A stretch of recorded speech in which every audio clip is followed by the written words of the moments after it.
तो ये बात दिसंबर 2015 की है, जब गौरव तिवारी खुद किसी पर्सनल केस पे काम करने के लिए गए हुए थे। एक शाम आईपीएस को मुंबई से फोन आता है, जहां एक बूढ़ी औरत उन्हें अपने पुराने घर में हो रही कुछ अजीब घटनाओं का आकलन करने के लिए बुलाती है। अब गौरव का इतनी जल्दी तो वहां आ पाना संभव नहीं था, अतः सिद्धार्थ और मेघना ने खुद इस सिलसिले में मुंबई जाने का फैसला किया। उस वक्त उन्हें मालूम नहीं था कि यह फैसला उन्हें कितना भारी पड़ने वाला था। अब तक शाम के 8 बज चुके थे और मेघना, रित और सिद्धार्थ लोकेशन पे पहुंचते हैं। ये अपार्टमेंट काफी पुराना लग रहा था, मानो 90s के समय से यहाँ खड़ा हो। मेघना बताती है कि घर के अंदर दाखिल होते हुए उन्हें काफी नकारात्मक शक्तियां महसूस हो रही थी। बिल्डिंग में नीचे के सारे फ्लोर्स खाली थे, जहाँ सिर्फ सदियों पुराना सामान रखा हुआ था। यहाँ बच्चे अक्सर पुराना सामान उठाने चले आते थे और फैमिली ऊपर के फ्लोर पे रहती थी। ये परिवार मिसेस पवार का था, जिन्होंने आईपीएस से कॉन्टैक्ट किया था। उनके अलावा फैमिली में उनका बेटा अंकित, उसकी बीवी और उनका एक छोटा बेटा भी था। फर्स्ट कांटेक्ट के बारे में पूछने पे मिसेस पवार बताती हैं कि जब से उनके पति का देहांत कुछ साल पहले हुआ है, तब से आए दिन कोई न कोई घटना होती रहती है, लेकिन कुछ दिन पहले से घटनाएं बहुत ज्यादा बढ़ गई हैं। ये कहते हुए मिसेस पवार कुछ दिन पहले की बात बताती हैं। तो उस दिन अंकित देर रात तक जगा हुआ था और टीवी पे कुछ देख रहा था। उसने अपना लैपटॉप पास ही डाइनिंग टेबल पे रखा था, लेकिन सोने जाते वक्त उसे उसका लैपटॉप कहीं दिखाई नहीं देता। अंकित इस बात से काफी शॉक्ड हो जाता है और घर में हर जगह लैपटॉप ढूंढने लगता है, लेकिन ये लैपटॉप कुछ देर बाद खुद ब खुद डाइनिंग टेबल पे प्रकट हो गया, मानो किसी ने उसे गायब किया हो एंड देन रख दिया हो। यही नहीं, आने वाले दिनों में ऐसे ही घर में कई चीजें होने लग जाती हैं। जैसे कभी गाड़ी की चाबियां गाड़ी के अंदर ही मिल रही थी, तो कभी कोई और सामान गायब होकर कहीं और प्रकट हो रहा था। ये सुनकर रित मिसेस पवार को बताता है कि आत्माएं अक्सर अपनी बात हम तक पहुंचाने के लिए अपॉर्शन और एस्पॉर्शन तकनीक का इस्तेमाल करती हैं। अपॉर्शन का मतलब होता है चीजों का गायब हो जाना और एस्पॉर्शन का मतलब है वापस दिखाई देने लगना।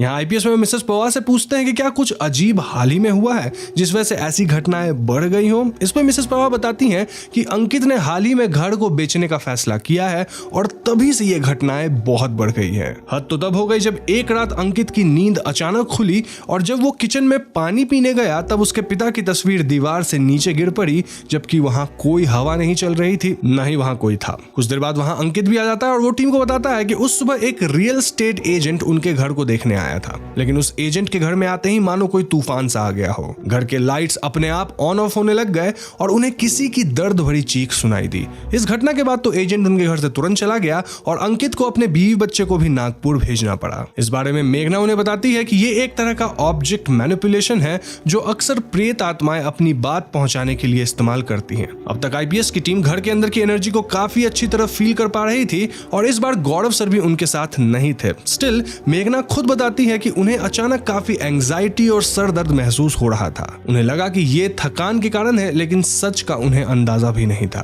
तो एज यूजुअल इन्वेस्टिगेशन स्टार्ट करने के लिए टीम ने हॉटस्पॉट्स को आइडेंटिफाई किया, जैसे कि ड्राइंग रूम, किचन और अंकित के कमरे में ईएमएफ मीटर सेट कर दिए। मेघना कहती है कि यदि यहाँ कोई आत्मा मौजूद है तो ईएमएफ मीटर के लेफ्ट लाइट को जलाकर दिखाए, और होता भी ऐसा ही है। ईएमएफ की लाइट अचानक जल उठती है और तो और पूरे घर में अचानक बिजली फ्लक्चुएट करने लगती है। उस वक्त कमरे में बहुत तेज बदबू भी आने लगी थी और सिद्धार्थ तुरंत ईवीपी को ऑन करते हैं और पूछते हैं कि यदि आप हमसे कुछ कहना चाहते हैं तो साफ साफ बताइए। इसके बाद मेघना ने अपना कैमरा उठा लिया और फोटो खींचने की कोशिश की, लेकिन उनके हाथ पर किसी ने जोर से धक्का दिया और कैमरा उनके हाथ से छूट गया। इसी के साथ वो बदबू भी बंद हो गई। बाद में जब उन्होंने ईवीएफ को ऑन करके सुना, तब किसी भारी आवाज में रिकॉर्ड हुआ था, इस घर को मत बेचो। मेघना और बाकी टीम ने अंकित और उसके परिवार से पूछा कि यह घर उनके पहले किसके नाम पर था। मिसेस पवार कहती हैं कि घर उनके पति का ही था। यह मकान मिस्टर पवार यानी अंकित के पिता ने बहुत मुश्किलों से बनवाया था और मरने के पहले भी उन्होंने अपने परिवार से कहा था कि चाहे जो भी हो जाए ये घर कभी मत बेचना, मैं अभी यहीं रहूंगा और तुम सबका ध्यान रखूंगा। तो इस घटना के बाद मेघना और बाकी की टीम वापस घर लौट आई, लेकिन असली गतिविधियां उसके बाद ही शुरू हुई। मेघना की तबीयत काफी खराब होने लगी और सिद्धार्थ के घर में भी उसे थोड़ा अनकंफर्टेबल फील होने लगा। सिद्धार्थ की मां को उनके पीछे एक औरत की आवाज सुनाई दी और उनके कमरे में अलमारी अपने आप खुलने बंद होने लगी। सिद्धार्थ ने वहां तुरंत एक ईवीपी सेशन किया और उन्हें मालूम हुआ कि कोई आत्मा मुंबई वाले उस घर से उनके साथ यहां तक आ गई है। वहीं मेघना को भी कैमरे में एक डेविल जैसी शक्ल दिखाई दी। जब इस बारे में उन्होंने गौरव को बताया तो गौरव ने उन्हें तुरंत क्लिंजिंग करवाने को कहा। अब तक मेघना की तबीयत बहुत बिगड़ने लगी थी और ये दोनों अगले दिन वापस उसी घर में गए जहां अंकित ने बताया था कि उनके जाने के बाद उन्होंने कुछ पूजा वगैरह करवाया जिससे घर में शांति आ सके। मेघना और सिद्धार्थ ने भी क्लिंजिंग रिचुअल में हिस्सा लिया और तभी उनकी हालत सही हो पाई। तो बेसिकली इस केस में क्लियरली नहीं पता चला कि वहां हो क्या रहा था, बट हाँ एक चीज क्लियर था कि कहीं ना कहीं अंकित के पिता ही ये सब कर रहे थे और वो नहीं चाहते थे कि उनका घर बिके। अब सिद्धार्थ तो मेघना के साथ अजीब चीजें क्यों होने लग गई? वेल हो सकता है क्योंकि वो लोग क्लिनजिंग वगैरह करने की कोशिश में थे, इसीलिए उनके साथ भी अजीब चीजें होने लगी। बेसिकली आत्मा ने ऐसा किया, बट इन द एंड सब कुछ ठीक हुआ, which is a good thing. अब जब हम रिचुअल्स और रियल घोस्ट एक्सपीरियंस की बात कर ही रहे हैं तो मैं आपको कुकू एफएम पे हॉरर फाइल्स कहानी रिकमेंड करूंगा, जहां जयपाल को पता लगता है कि उसके घर पे जो भी उसके दोस्त आए हैं वो सब एक्चुअली में मर चुके हैं। तो क्या ऐसे में जयपाल अपने दोस्तों को कन्फ्रंट करेगा और क्या वो खुद बच पाएगा? सुनिए कुकू एफएम पे। देखो 26 को हमारा रिपब्लिक डे था और ऐसे में कुकू एफएम लेकर आया है रिपब्लिक डे सेल, जहां आपको पहले मंथ के सब्सक्रिप्शन पे 60% ऑफ मिलेगा, यानी कि 99 रुपीज की जगह सिर्फ 39 रुपीज में। इस ऑफर का लाभ उठाने के लिए आपको मंथली सब्सक्रिप्शन लेते वक्त एक कोड यूज करना होगा जो कि है freedom60। जी हाँ, बस ध्यान रहे कि ये ऑफर सिर्फ 26 से लेकर 29 तक है। तो आज 28 है तो बहुत कम समय बचा है, तो देर मत करो। लिंक डिस्क्रिप्शन और पिन कमेंट दोनों में है, उस पर क्लिक करो, कुकू एफएम को डाउनलोड करो और वहां freedom60 कोड जरूर यूज करना ताकि पहले मंथ के सब्सक्रिप्शन पे आपको मिल सके 60% ऑफ, यानी सिर्फ 39 रुपीज में। Happy listening. काली अंधेरी रात में मुकेश मिल का किला किसी भूत बंगले जैसा लगता है। लोगों को कई बार यहाँ किसी अजीब आकृति की प्रेजेंस महसूस होती है और कई बार बालकनी में लोगों ने किसी औरत को रोते हुए सुना है। कभी कभी लोगों को टूटी हुई खिड़कियों के पीछे एक काली परछाई दिखाई देती है, तो कभी कभी वहां से गुजरने वालों को अपने आसपास कुछ तो महसूस होता है। कोलाबा के पास बसा एक मिल है जो कि 1870 के समय से मौजूद है। एक समय था जब इस मिल को असली बॉम्बे का सूचक बताया जाता था, लेकिन आज ये एक हॉन्टेड हेल हाउस के रूप में प्रसिद्ध है। पुराने जमाने में शिप्स अपना सामान उतारने आया करते थे और इस मिल को मुजली बाई मलवानी नाम के शख्स ने बनवाया था। फिर 1982 में यहाँ एक भीषण आग लग गई, जिसके बाद काम करने वाले कई मजदूर मारे गए। आग का असली कारण आज तक कोई नहीं जान पाया है। तो काफी समय तक ये मिल बंद रहा, लेकिन फिर 2007 में एक फिल्म मेकर की नजर इस लोकेशन पे पड़ी और उन्होंने यहाँ एक हॉरर फिल्म शूट करने का फैसला लिया। इसी दौरान एक्ट्रेस रीमा से कॉन्टेक्ट किया गया और यहाँ एक फिल्म की शूटिंग शुरू हुई। लेकिन शूटिंग के दौरान रीमा अचानक बहुत अलग बिहेव करने लगी। उन्होंने डायरेक्टर और बाकी क्रू को चिल्लाकर यहाँ से निकल जाने को कहा और उनकी आंखें लाल पड़ गई। पहले तो सभी को लगा कि रीमा की तबीयत ठीक नहीं है, लेकिन अचानक उनकी आवाज किसी मर्द जैसी आने लगी और तो और वो बहुत भयानक रूप से चिल्ला उठी। कुछ देर बाद जब वो अपने आपे में आई तो उन्हें पिछला कुछ भी याद नहीं था। यही नहीं, यहाँ काम करने वाले एक आदमी दुबे ने बताया कि कुछ समय पहले एक और फिल्म मेकर यहाँ एक बच्ची के साथ शूटिंग कर रहा था। बच्ची को एक जगह बैठने को कहा गया, लेकिन जब कुछ समय बाद सभी लोगों ने देखा तो वो लड़की गायब थी। किसी टीम मेंबर ने उसे ढूंढा और वो शूटिंग लोकेशन से काफी दूर मिली। पूछने पे उस लड़की ने बताया कि उसे सफेद हैट पहना एक आदमी ले गया था। डायरेक्टर और बाकी लोग उसे वापस ले गए, लेकिन उस लड़की का शरीर तब तक अकड़ने लगा था। वो बहुत जोर जोर से अपने हाथ पैर मारने लगी, मानो किसी ने उसे पकड़ रखा हो, और तो और वो किसी दूसरे ही भाषा में बात करने लग गई थी। इस घटना के बाद फिर मुकेश मिल्स में किसी ने शूटिंग करने की कोशिश नहीं की थी। तो ऐसी ही कई घटनाओं के होने के बाद गौरव अपनी टीम के साथ मिल्स को इन्वेस्टिगेट करने आए। यहाँ पहुंचने पर भी उन्हें बताया गया कि ठीक पिछली ही रात किसी को अंदर से गाना बजने की आवाज सुनाई दे रही थी, जबकि अंदर कोई भी नहीं था। इनफैक्ट अंदर वहां कोई होता भी नहीं है। आज गौरव के साथ सिद्धार्थ, दुबे और एक न्यूज रिपोर्टर भी यहाँ मौजूद थे। मिल्स में पहुंचे अब तक 1 घंटा हो चुका था और घड़ी में बज चुके थे रात के 10, मगर कोई भी गतिविधियां महसूस नहीं हुई थी। गौरव व सिद्धार्थ अंधेरे में टॉर्च जलाकर बैठे थे जब उन्हें दूसरी तरफ से एक टॉर्च जलती बुझती दिखाई दी। गौरव को लगा कि शायद ये कोई नाइट गार्ड रहा होगा, लेकिन पास पहुंचकर इस एंटिटी के आसपास EMF मीटर स्पाइक करने लगा और ठंड बढ़ने लगी। गौरव ने देखा कि कोई आदमी गहरे रंग का शॉल ओढ़े उनके सामने खड़ा है। जब उन्होंने उससे बात करनी चाहिए तो यह आदमी गायब हो गया और टॉर्च जमीन पे गिर पड़ा। इससे पहले कि गौरव कुछ समझ पाते, पीछे से दुबे की आवाज आती है। दुबे बहुत दर्द में लग रहे थे, मानो कोई उनका गला घोट रहा हो। गौरव और बाकी सब किसी तरह उन्हें शांत करने में लग गए। वहीं दूसरी तरफ रॉब को किसी तरह के जानवर की आवाज सुनाई देती है। उन्होंने बाकी लोगों से पूछा, लेकिन इस वक्त यहाँ किसी जानवर का होना लगभग नामुमकिन था। रॉब बिल्कुल गंभीर हो गया और EVP ऑन करके इस एंटी से पूछा कि तुम कौन हो। वो इस एंटिटी के होने का सबूत भी मांगने लगा और ये सुनते ही वहां माहौल बहुत ठंडा पड़ने लगा और सभी को लगा मानो कोई हवा का झोंका उन्हें छू कर गुजरा हो। इसके बाद रॉब ने पूछा कि यदि तुम कोई फीमेल आत्मा हो तो 2 बार ईवीपी का बटन दबाओ वरना 1 बार। तभी ईवीपी से भी एक बीप की आवाज आई और इस आत्मा ने उन्हें बताया कि उसका यहाँ कत्ल किया गया था। ना रात के 1 बजे दुबे फिर से गायब हो चुका था और गौरव और उनकी टीम उन्हें ढूंढने में लग गई। तब तक वहां तेज बारिश और तूफान आ चुका था और कुछ देर बाद दुबे खुद गौरव को ढूंढते हुए उनके पास आए। गौरव उन्हें बाहर से आता देख काफी सरप्राइज हो गए और उन्होंने पूछा कि वो कैसे फील कर रहे हैं, लेकिन दुबे का जवाब सुन उनके होश उड़ गए। दुबे का कहना था कि इतनी देर से तो वो गौरव के साथ था ही नहीं, मतलब वो एंटिटी और वो पोजेशन जो गौरव उनकी टीम ने कुछ देर पहले महसूस किया था वो दुबे की नहीं बल्कि किसी ऐसे आत्मा की थी जिसने दुबे का रूप लिया था। इस घटना के बाद गौरव समझ चुके थे कि उनका यहाँ रहना खतरे से खाली नहीं है, अतः वो सभी को लेकर तुरंत यहाँ से निकल गए। तो दोस्तों जैसा कि आप देख सकते हैं कुछ ऐसे केसेस भी होते हैं जो कि ओपन रह जाते हैं, यानी कि उनका कोई एंडिंग नहीं हो पाता, उनसे कोई कंक्लूजन नहीं निकल पाता। इनफैक्ट वो केसेस इतने खतरनाक होते हैं कि लोगों को वो केस छोड़कर जाना पड़ जाता है। ऐसा ही कुछ केस था मुकेश मिल्स का।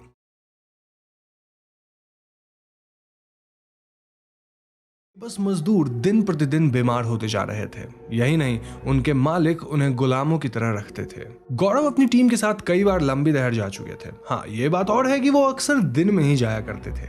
लोकल्स ने बताया कि अक्सर खदानों के आसपास एक्सीडेंट्स और अद्भुत घटनाएं होती थी, जैसे कि ट्रक का अचानक रोड से उतर जाना, किसी अजीब बूढ़े आदमी का लिफ्ट मांगना और फिर अचानक गायब हो जाना। यहाँ तक कि एक हेलीकॉप्टर का उस एरिया में क्रैश होने का किस्सा भी मशहूर था। आईपीएस यानी कि इंडियन पैरानॉर्मल सोसाइटी की टीम के लिए सबसे यादगार ट्रिप वो रहा जब गौरव अपने दोस्त कम टीम मेंबर राज और जी न्यूज की टीम के साथ लंबी दहर को एक्सप्लोर करने गए थे।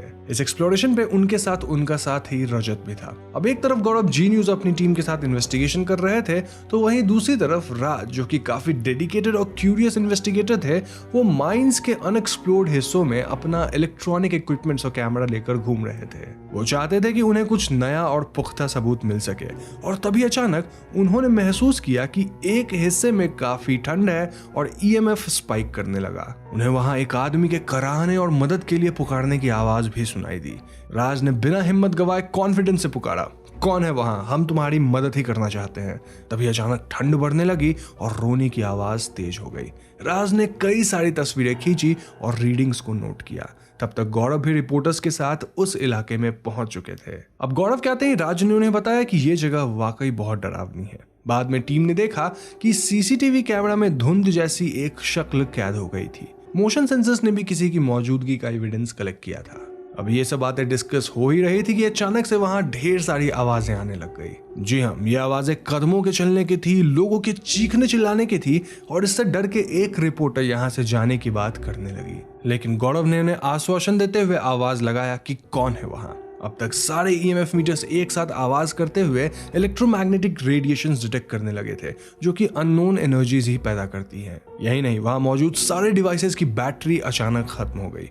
पैरानॉर्मल रिसर्चर्स की माने तो ये प्रेत आत्माएं वातावरण में मौजूद हीट और इलेक्ट्रिकल एनर्जी का इस्तेमाल करके खुद को साबित करती हैं। कई बार इस एनर्जी एक्सचेंज के कारण ये शक्तियां वातावरण में तापमान को मैनिपुलेट भी कर सकती हैं, जैसे कहीं बहुत गर्म हो जाना और मोस्ट ऑफ द केसेस में किसी जगह का बहुत ठंडा हो जाना। उस दिन लंबी दहर की खदानों में आईपीएस की टीम ने यही महसूस किया था। कई आवाजें एक साथ कौंधने लगी थी और ऐसे में गौरव कहते हैं कि हम तुम्हारी तकलीफ समझ सकते हैं दोस्त, क्या तुम्हें हमारी मदद चाहिए।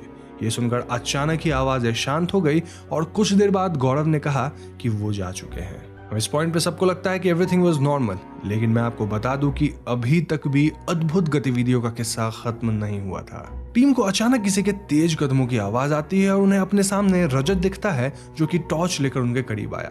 रजत का कहना था कि वो रास्ता भटक गया था एंड फाइनली वो टीम तक पहुंच पाया। लेकिन अगर ये रजत था तो इतने समय से उनके साथ खड़ा लड़का कौन था? घबराते हुए सबने पीछे देखा और वो प्रेत आत्मा जो कि रजत का रूप लेकर उनके साथ खड़ी थी, वो अचानक गायब हो गई। Now this was scary और इस पूरे घटना के बाद गौरव ने रिपोर्टर्स को समझाया कि आत्माएं हमें चोट नहीं पहुंचाना चाहती, बस अपने होने का एहसास कराना चाहती हैं। यहाँ माइंस में भी यही हुआ था। They just came here to prove that they exist.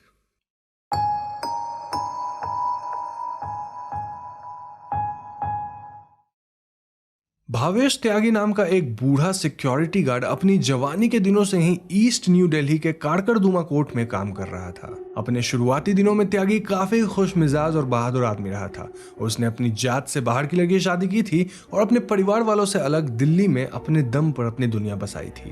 पहले कुछ इधर उधर का काम करके गुजारा करने के बाद उसने 1993 में काकरदुमा कोर्ट में सिक्योरिटी गार्ड की नौकरी ले ली। अब क्योंकि त्यागी अक्सर नाइट शिफ्ट में काम किया करता था तो उसे काकरदुमा की आत्माओं से काफी जान पहचान थी। कोर्ट में आए दिन कुछ न कुछ हादसा होते रहता था और 2014 में जब इन्हीं असाधारण घटनाओं की एक वीडियो वायरल हुई तब सभी देखने वालों को समझ आ गया कि काकरदुमा में कुछ तो अजीब जरूर है। इस वीडियो में ऑफिस और लाइब्रेरी की फुटेज थी जिसमें हम एक सफेद आकृति को दीवार से निकलते देखते हैं। यह वीडियो सुबह के 3-4 बजे का रहा होगा। आकृति के निकलते ही कंप्यूटर्स अपने आप चालू हो जाते हैं, फिर बार बार ऑन ऑफ होने लगते हैं। यही नहीं, ड्रॉर्स भी खुलने बंद होने लगते हैं और कई फाइलें हवा में तैरती हुई नीचे गिरती दिखाई देती हैं। जिन दिनों ये वीडियो रिलीज हुआ उन्हीं में से एक रात त्यागी रोज की तरह आंगन का चक्कर लगा रहा था जब उसने देखा कि एक कमरे की लाइट ऑन है। उसने सोचा कि शायद कोई कर्मचारी लाइट बंद करना भूल गया होगा, इसलिए वो कमरे की तरफ बढ़ा।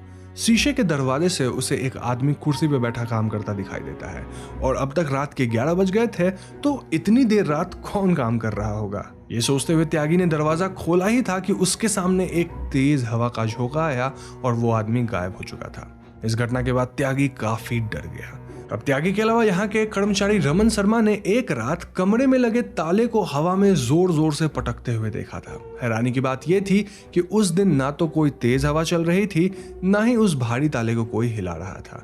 ऐसी कई घटनाओं के बाद जब वो वीडियो वायरल हुआ तब इन्हीं में से किसी काम करने वाले ने आईपीएस यानी कि इंडियन पैरानॉर्मल सोसाइटी से कांटेक्ट किया। तो आईपीएस के नोटिस में ये केस आते ही गौरव ने प्रिलिमिनरी इन्वेस्टिगेशन का भार राज को दिया। राज एक माइक्रोसॉफ्ट सर्टिफाइड इंजीनियर होने के साथ साथ गौरव सर के बहुत अच्छे मित्र थे और आईपीएस के खास मेंबर थे। उन्होंने सारे कंप्यूटर्स को मेंटेनेंस के लिए भेज दिया क्योंकि उनमें कुछ माल फंक्शनिंग इश्यूज आ रहे थे। ईएमएफ मीटर्स ने शाम के वक्त ज्यादा स्पाइक दिखाई थी, इसलिए टीम ने रात को काकरदुमा में ही रुकने का विचार किया। उनके साथ देख रेख के लिए त्यागी को वहां रुकना पड़ा। त्यागी का कहना था कि वो एक बूढ़ा इंसान है तो उसका यहाँ क्या ही काम होगा, लेकिन वहां कोर्ट के विश्वासी कर्मचारी का होना जरूरी था। तो अब तक के इन्वेस्टिगेशन से ये साबित हो चुका था कि मेजर हॉटस्पॉट्स थे मेन लाइब्रेरी, एक कॉरिडोर, ऑफिस एरिया और एक साइबर लाइब्रेरी जहां की वीडियो वायरल हुई थी। अब क्योंकि अभी रात बाकी थी इसलिए त्यागी टीम मेंबर्स के लिए चाय नाश्ता वगैरह लेकर आया। माहौल हल्का रखने के लिए राज ने बातचीत छेड़ी। राज कहते हैं कि त्यागी जी, आप यहाँ 1993 से काम कर रहे हैं ना, कोई असाधारण घटना हुई थी? त्यागी ने सर हिलाते हुए कहा कि जहां तक मैं जानता हूं साहब, कुछ लोगों ने आत्महत्या की थी। पक्का कारण तो नहीं मालूम, पर वो किसी हाई प्रोफाइल केस के वकील थे और कोर्ट में इनका दांव उल्टा पड़ गया और वो बुरी तरह केस हार गए थे, तो शायद वही वजह हो सकती है। एनीवेज, कुछ देर बाद टीम ने इन्वेस्टिगेशन शुरू की और सबसे पहले उन्होंने मेन लाइब्रेरी की जांच की। सारे इक्विपमेंट्स और कैमरा सेट कर दिए गए थे, लेकिन कोई खास हलचल महसूस नहीं हो रही थी। लेकिन फिर ठीक 11 बजे अचानक ईएमएफ में रीडिंग बढ़ने लगी और तभी त्यागी भी वहां उनकी मदद करने आ गया और वो पूछने लगा कि टीम को अब तक कुछ मिला या नहीं, जिसपे गौरव ने जवाब दिया कि अभी तो बस शुरुआत ही हुई है मेरे दोस्त। टीम कॉरिडोर की तरफ बढ़ने लगी और ऐसे में त्यागी उन्हें एक दिन की घटना बताता है। किसी बड़े साहब ने उसे चाय लाने को कहा था और जब वो इस कॉरिडोर से गुजर रहा था तब उसे एक आदमी दिखा जो कुछ घबराया हुआ सा लग रहा था। उस आदमी ने त्यागी से किसी लालवनी साहब के ऑफिस का पता मांगा।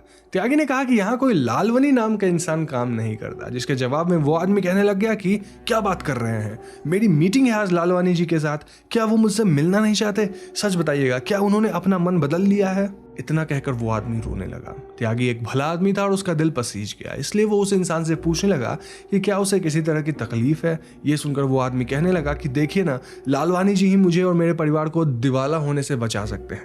हम सड़क पे आ जाएंगे, बस एक बार मिलने के लिए मना लीजिए साहब। ये कहकर वो आदमी और चीख चीख कर रोने लगा। इस पॉइंट पे त्यागी ने फिर से दोहराया कि यहाँ कोई लालवानी जी काम करते ही नहीं है, आपने शायद गलत डेट ले लिया होगा। और ये सुनकर वो आदमी कहता है, नहीं, बिल्कुल नहीं, ये देखिए मैंने डेट नोट करके रखा है। ये कहकर वो आदमी त्यागी को अपना नोटबुक दिखाता है जिसपे सूखे पुराने इंक में लिखा था 17 दिसंबर 1996। ये देखते ही त्यागी के रोंगटे खड़े हो गए और वो कांपते हुए कहता है कि ये कैसा भद्दा मजाक है, लेकिन अब तक वो आदमी गायब हो चुका था। ये कहानी सुनने के बाद त्यागी ने राज से कहा कि उसके लिए ये बहुत डरावना अनुभव था और वो ये सब देखते देखते थक गया है। तो इसके बाद राज ने ईवीएफ मीटर को ऑन कर दिया, लेकिन वीडियो कैमरा ज्यादा काम नहीं कर रहे थे। शायद एनर्जी एक्सचेंज के कारण उनमें खराबी आ गई थी। काफी देर इंतजार करने के बाद भी जब ज्यादा कुछ हाथ नहीं लगा, तब गौरव कहते हैं कि लगता है आज आत्माएं हमसे इंटरेक्ट नहीं करना चाहती, हमें इंतजार करना होगा। अब तक की रिपोर्ट का इत्तला कर लेते हैं, इसके बाद हम फिर कल आएंगे। तो जब टीम ने सारे इक्विपमेंट समेट लिए, तब त्यागी कहता है कि आप लोग जब आओगे मिलते रहना साहब। तो सब कुछ रैप अप करने के बाद टीम लौट जाती है और यहाँ मैं आपको बता दूं कि ये केस गौरव के लिए बहुत जरूरी था, इसलिए वो तुरंत ही टीम के साथ देर रात फुटेजेस और ऑडियो को एनालाइज करना शुरू करते हैं। यहाँ आईपीएस टीम को जो मिला वो उनके कल्पना के परे था। दरअसल जो भी तस्वीरें उन्होंने वहां खींची थी, उन सभी में त्यागी का नामो निशान नहीं था। यही नहीं, इतनी बातचीत होने के बाद भी ऑडियो में त्यागी की कोई आवाज ही नहीं थी। जहां जहां त्यागी की आवाज होनी चाहिए थी, वहां बस कुछ स्टैटिक डिस्टर्बेंसेस ही रिकॉर्ड हुई थी। ये सब देखकर गौरव एकदम सन्न हो चुके थे। ऐसे तुरंत ही राज ने वहां के एक और कर्मचारी शर्मा को फोन लगाया और उनसे उन्हें पता चलता है कि त्यागी तो देर शाम को ही कोर्ट में आत्महत्या कर लिया था। जी हाँ, तो फिर देर रात इनके साथ कौन था? मुझे पता है आप क्या सोच रहे हो और आपका थॉट सही है, क्योंकि आईपीएस की टीम के साथ उस रात त्यागी की आत्मा थी। आज तक कोई नहीं जान पाया कि त्यागी ने अचानक ऐसा कदम क्यों उठाया होगा, लेकिन एक बात श्योर है कि उस दिन त्यागी की आत्मा थी और वो भी एक सज्जन आत्मा थी। तो दोस्तों, ये थे गौरव सर के 2 फेमस केसेस जिन्हें मैंने आपको बताया है, और इन केसेस की जानकारी मुझे घोस्ट हंटर गौरव तिवारी किताब से मिली है। अगर आपको ये वीडियो पसंद आती है तो मैं इसी बुक से और भी केसेस आपके सामने लाऊंगा। साथ ही आप चाहे तो आप इस किताब को खरीद भी सकते हैं, लिंक डिस्क्रिप्शन में नीचे कहीं तो रहेगा। And let me tell you, it's not sponsored. अगर इस वीडियो पे 30 के लाइक्स आते हैं तो मैं इस किताब से और भी इंटरेस्टिंग केसेस को कवर करूंगा। साथ ही वहां दी गई नॉलेज के आधार पे हम गौरव सर की जिंदगी पे भी बातें करेंगे। गौरव सर की जिंदगी जितनी रहस्यमय थी, उससे भी ज्यादा राज उनके मौत में छिपी थी। एक रात वो सिद्धार्थ से कहते हैं कि जल्द ही एक केस आने वाला है सिद्धार्थ, खैर छोड़ो, काफी रात हो गई है, तुम भी घर के लिए निकल जाओ, मैं भी चलता हूँ। ये कहकर गौरव वहां से चले गए और अगली सुबह खबर आई कि उन्होंने आत्महत्या करने की कोशिश की है। सब उन्हें अस्पताल लेकर गए, लेकिन वेंटिलेटर पे चढ़ने से ठीक पहले उनकी सांसें बंद हो गई। गौरव सर की मौत को आज 6 साल से भी ज्यादा बीत चुके हैं और उनके चाहने वाले आज भी उनको इज्जत से याद करते हैं। गौरव सर के करीबी दोस्तों का मानना है कि मौत के बाद उन्होंने कई बार उनसे कांटेक्ट भी किया, यहाँ तक कि अपनी मौत से जुड़े राज भी बताए, लेकिन ये राज वो दुनिया के सामने नहीं लाना चाहते। खैर, वजह जो भी हो, गौरव तिवारी सर पैरानॉर्मल दुनिया में एक इंस्पिरेशन की तरह याद किए जाते रहने वाले हैं। उनकी जिंदगी काफी दिलचस्प और रोमांचक रही। आत्माओं की दुनिया से जुड़ने और लोगों को इस दुनिया से रूबरू कराने का उनका काम काबिले तारीफ रहेगा।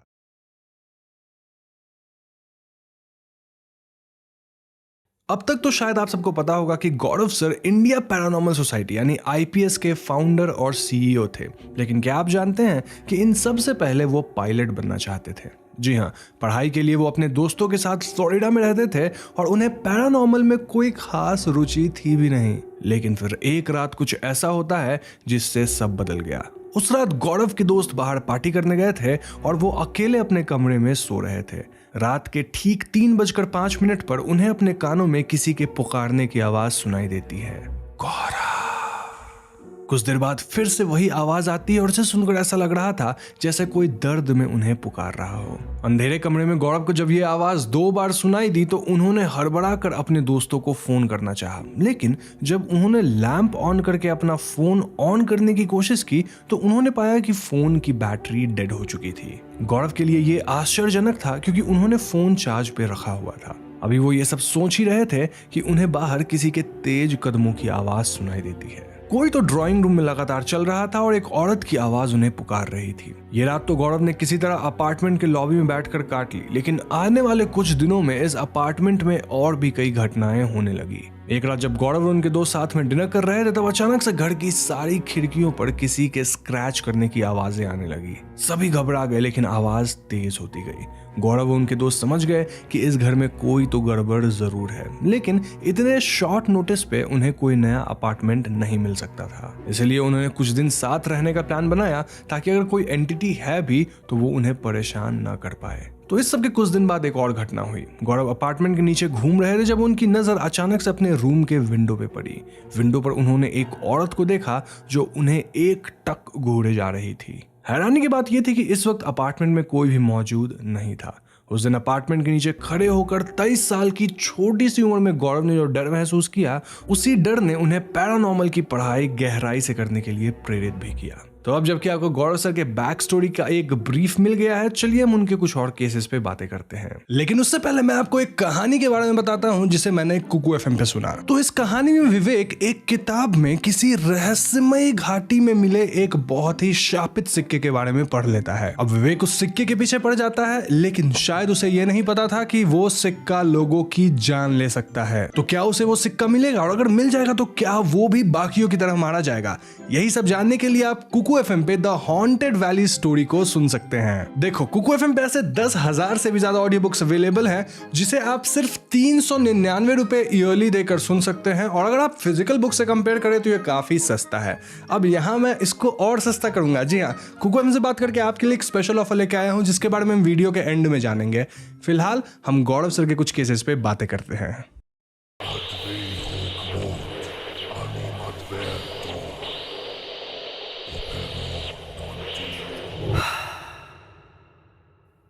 एराडेल मेंटल हॉस्पिटल या एराडेल लुनेटिक असाइलम, ये मेलबोर्न से करीब 2 घंटे की दूरी पर बसे शहर अरारात का जाना माना अस्पताल है। इस जगह को 1860 के दशक में बनवाया गया था और कहा जाता है कि यहाँ मेंटली चैलेंज्ड या ट्रॉमेटाइज्ड लोगों की देख रेख और उनका इलाज किया जाता है। अब ये तो रही कहने की बात, लेकिन अरारात के लोगों की माने तो ये जगह कोई अस्पताल नहीं बल्कि एक तरह का जेल था, जहाँ ऐसे लोगों को भेजा जाता था जिनसे उनके परिवार वाले अपना पिंड छुड़ाना चाहते हो। अब ऐसा इसलिए हो सकता है क्योंकि मे बी कोई इंसान बहुत बीमार है जिसका कोई इलाज नहीं, तो भाई उसे वहां रख दो, या फिर कोई मेंटली चैलेंज है उसे फैमिली में नहीं रखना है तो उसे वहां डाल दो, या फिर कोई ऐसा इंसान जिसे धीरे धीरे इस दुनिया की तस्वीर से मिटाने का ख्याल किसी के मन में आता है तो वो उन्हें इसी जगह पे भेज दिया जाता है। अब ये अस्पताल ऐसी जगह थी जहां अगर कोई मेंटली अनस्टेबल नहीं भी है तो उसके साथ ऐसा सलूक किया जाता था कि वो सच में मेंटली अनस्टेबल हो जाए। इस अस्पताल में मरीजों की स्थिति बहुत खराब कर दी जाती थी। लोगों को बिना खिड़की और वेंटिलेटर्स वाले छोटे छोटे कमरों में कैद कर दिया जाता था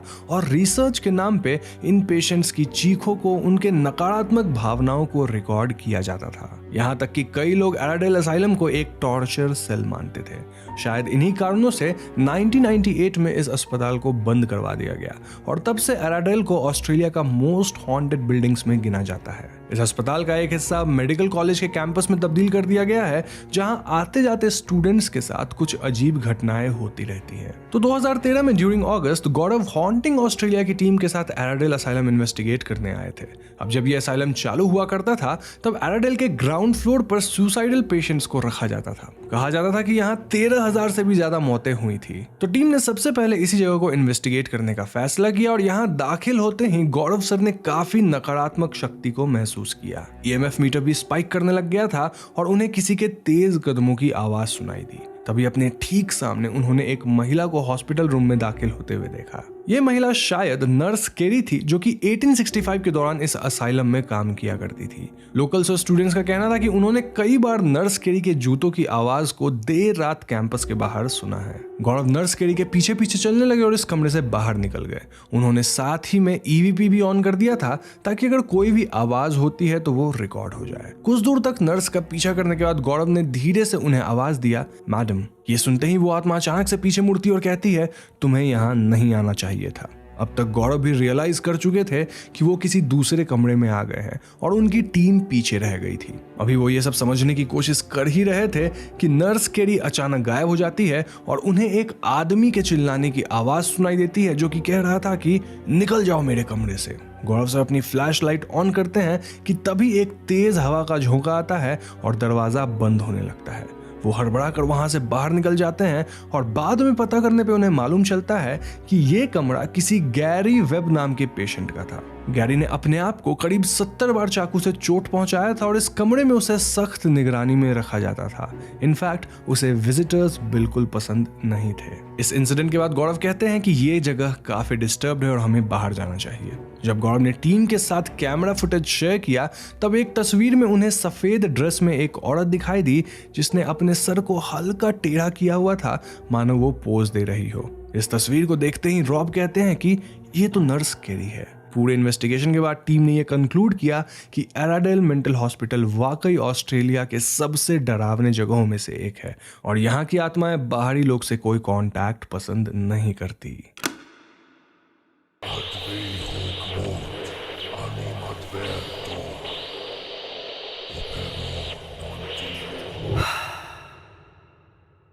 फ्रांसिस क्लूनी की मौत एडिलेड आर्केड में 21 जून 1887 को हुई थी। प्रिलिमिनरी इन्वेस्टिगेशन में भले ही मौत की वजह एक्सीडेंट बताई गई हो, मगर लोगों की माने तो क्लूनी एक साजिश के शिकार हुए थे। 21 जून के ठीक 2 दिन पहले उन्होंने 2 लड़कों को काम से निकाला था और लोगों का मानना है कि उन्हीं लड़कों ने क्लूनी को इंजन रूम में धकेल दिया ताकि वो मशीन के एक्सीडेंट में मारे जाएं। फ्रांसिस क्लूनी के अलावा इस एरिया में कई एक्सीडेंट्स और घटनाएं हुई थी। फॉर एग्जांपल 1904 में यहाँ फ्लोरेंस हॉटन नाम की औरत को उसके पति ने जान से मार दिया था और इतना ही नहीं, सिडनी नाम के एक 3 साल के बच्चे को उसकी मां ने गैस से पॉइजन करके मार डाला था। अपने बच्चे की मौत के बाद सिडनी की मां ने यहीं ऊपर के लिविंग क्वार्टर्स में खुद को भी मार डाला था। अब दोस्तों, जहां पर आर्केड का इंजन रूम हुआ करता था वहां अब एक लॉन्ड्रोमैट खोल दिया गया है। मैनहट्टन ड्राई क्लीनर्स नाम के इस लॉन्ड्रोमैट का मालिक का कहना है कि एक रात जब वो अपना काम खत्म करके स्टोर लॉक कर रहा था तो उसे एक 50-60 साल का बूढ़ा आदमी कोने में खड़ा दिखाई दिया। उन्होंने बताया कि उसे मालूम है कि ये क्लूनी की ही आत्मा थी। जब वो इस आत्मा के पास पहुंचा तब अचानक ही क्लूनी गायब हो गया और उसे किसी के जोर जोर से हंसने की आवाज सुनाई दी। इस जगह पे कई बार अजीबोगरीब घटनाएं होती रहती थी। कभी आसपास का टेम्परेचर बहुत गिर जाता था तो कभी चीजें गायब हो जाती थी। एक बार जब एक इलेक्ट्रिशियन मॉल में कुछ काम कर रहा था तो उसे अपने ठीक पीछे किसी के कदमों की आवाज सुनाई दी।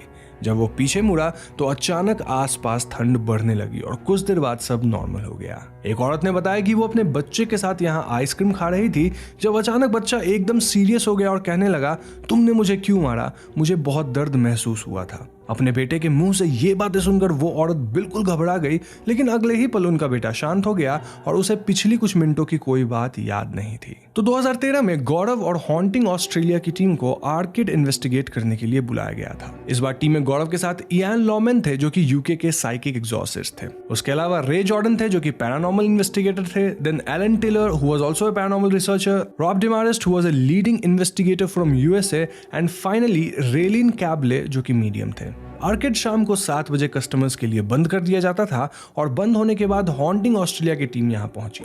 टीम ने अपनी एक्टिविटीज प्लान कर ली थी और गौरव ने बेसमेंट एरिया को पहले इन्वेस्टिगेट करने का डिसाइड किया। उन्होंने ईएमएफ मीटर और कैमरा ऑन कर दिया ताकि ज्यादा से ज्यादा फुटेज रिकॉर्ड करी जा सके। अब जैसे ही गौरव क्लूनी को पुकारने लगे वहां मौजूद कैमरा और इलेक्ट्रॉनिक डिवाइसेस की बैटरी डेड होनी चालू हो गई। उन्होंने नई बैटरीज लगाई लेकिन फिर से बैटरी ड्रेन हो गई। ऐसा लग रहा था मानो हर सवाल के साथ उनकी बैटरी खत्म होती जा रही थी। तभी अचानक से उन्हें वहां कुछ अजीब आवाजें सुनाई देती है।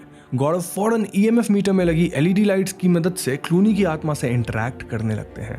इन्वेस्टिगेशन के बाद टीम एक कमरे में इकट्ठा हुई ताकि एविडेंस वगैरह एनालाइज किया जा सके। गौरव ने बताया कि उन्होंने ब्राइडल शॉप के पास एक छोटे बच्चे की आत्मा को महसूस किया है।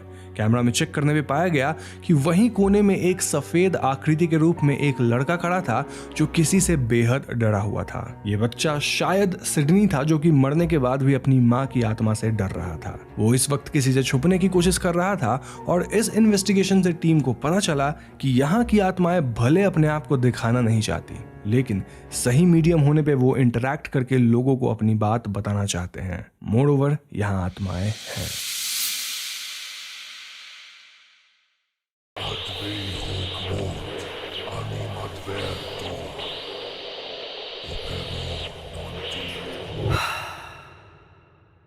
गौरव सर की पिछली वीडियो में मैंने उनके कुलधारा वाली इन्वेस्टिगेशन पे चर्चा किया था और उसके ठीक बाद उनकी टीम ने खाबा फोर्ट को भी इन्वेस्टिगेट किया। कुलधारा की तरह ही खाबा भी पालीवाल ब्राह्मण का घर हुआ करता था, लेकिन फिर उसी रहस्यमय तरीके से मिड 1800s की एक रात खाबा के सारे लोग गायब हो गए। अब गायब होने के कारण को हमने अपनी पिछली वीडियो में डिस्कस कर रखा है। फॉर नाउ मैं आपको बता दूं कि जब गौरव सर अपनी टीम के साथ किले के पास पहुंचे तो वहां के गांव वाले उनका रास्ता रोककर खड़े हो गए।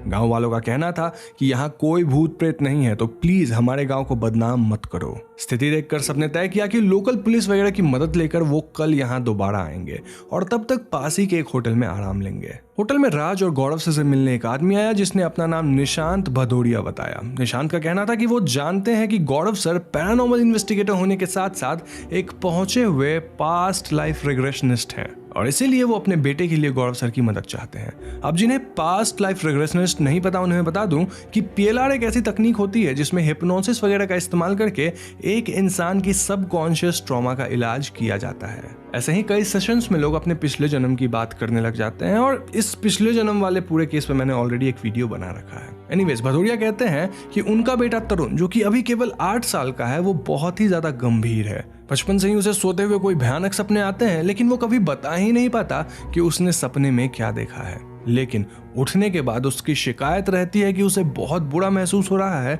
और हर रात उसे भयानक सपने आते हैं। ये सब सुनकर गौरव सर तरुण पे हिप्नोसिस का इस्तेमाल करके उसे सुला देते हैं और जब तरुण की आंखें खुलती है तो वो अपने आप को एकदम ही दूसरी दुनिया में पाता है। जी हाँ, वो अजीब तरह का ढीला पोशाक पहने हुए था और उसके पैर घुटनों तक बालू में धंसे हुए थे। ऐसा लग रहा था मानो तरुण खुद को ही 3rd पर्सन व्यू में देख रहा हो, लेकिन साथ ही साथ हर चीज महसूस भी कर रहा हो। चारों ओर रेत ही रेत और उसके बीच में तरुण एक आदमी के रूप में खड़ा था। उसके हाथ में एक लंबी लाठी थी, साथ ही एक ऊंट भी था। ना रियलिटी में तो तरुण कमरे में ही सो रहा था, लेकिन जो भी वो देख रहा था वो बातें तरुण भूलने लग जाता है। गौरव सर के पूछने पे तरुण अपना नाम बद्री बताता है और वो लोकल मारवाड़ी भाषा में बात कर रहा था, जो कि उसके पूरे परिवार में किसी को नहीं आता था। तरुण बताता है कि उसका भी एक परिवार था, उसकी बीवी थी, बच्चे थे और समाज में बहुत इज्जत थी। शुरुआत में जिंदगी ठीक थी, लेकिन समय के बाद जिंदगी में मुश्किलें आने लगी जिसका उन्हें सामना करना पड़ा। लोगों ने उसे धोखा दिया और सब उसे छोड़ के चले गए। उसके गांव में अकाल पड़ गया और भूखमरी की वजह से लोग मरने लगे। ऐसे में उसकी बेटी भी मारी गई और ऐसे में उसे गांव छोड़ना पड़ा। उसकी खुद की जान भी इसी वजह से गई। ये बातें सुनकर गौरव श्योर थे कि तरुण जरूर से अपने पिछले जन्म की बातें बोल रहा है और उस जन्म में वो बद्री हुआ करता था। ऐसे में वो तरुण से पूछने लगते हैं कि वो किस जगह पे है और तभी अचानक ही गौरव खुद को खाबा फोर्ट के पास पाते हैं। जी हाँ, नाउ दिस वाज इम्पॉसिबल क्योंकि वो तो होटल रूम में थे और तभी उन्हें अपने पीछे से बद्री की आवाज आती है जो कहता है कि हम यही रहते थे बाप जी। इस पॉइंट पे गौरव समझ चुके थे कि समहाउ वो भी तरुण के कॉन्शियसनेस का हिस्सा बन चुके थे। गौरव सर ने गौर किया कि आसपास का माहौल कुलधारा से काफी मिलता था। फर्क बस इस किले का था जो एक पहाड़ी पर बना था। इस काल में खाबा काफी समृद्ध दिखाई दे रहा था और आसपास एक से एक घर, सुंदर नक्काशियां, गढ़ी हुई मूर्तियां और कई आलीशान किले बसे हुए थे। तभी अचानक से बारिश होने लगती है, लेकिन गौरव अपनी जगह से हिल भी नहीं पाए, मानो कोई अदृश्य शक्ति उन्हें उसी किले पर खड़ा रखना चाहती थी। ऐसा शायद इसलिए क्योंकि यहाँ से सारा गांव साफ साफ दिख रहा था। फिर बद्री कहने लगता है कि पहले ऐसे ही यहाँ बारिश होती थी। ये गांव काफी समृद्ध था, लेकिन धीरे धीरे बारिश बंद हो गई। यहाँ के कुएं सूखने लगे और पानी की दिक्कत आने लगी। इसके अलावा यहाँ का दीवान सलीम सिंह इन्हें बहुत प्रताड़ित करने लग गया था। उसकी नजर सरपंच की बेटी पे थी और ऐसे में गांव वाले मिलकर उसका सामना किया, उसके सैनिकों का सामना किए। 1845 तक यहाँ सिर्फ 70 लोग ही बचे थे क्योंकि बाकी लोगों ने गांव को छोड़ दिया था और फाइनली ये 70 लोग भी यहाँ से निकलने का सोचे। कई लोगों की जान भी चली गई थी इस भूखमरी की वजह से और दीवान खुद भी बदमाश था।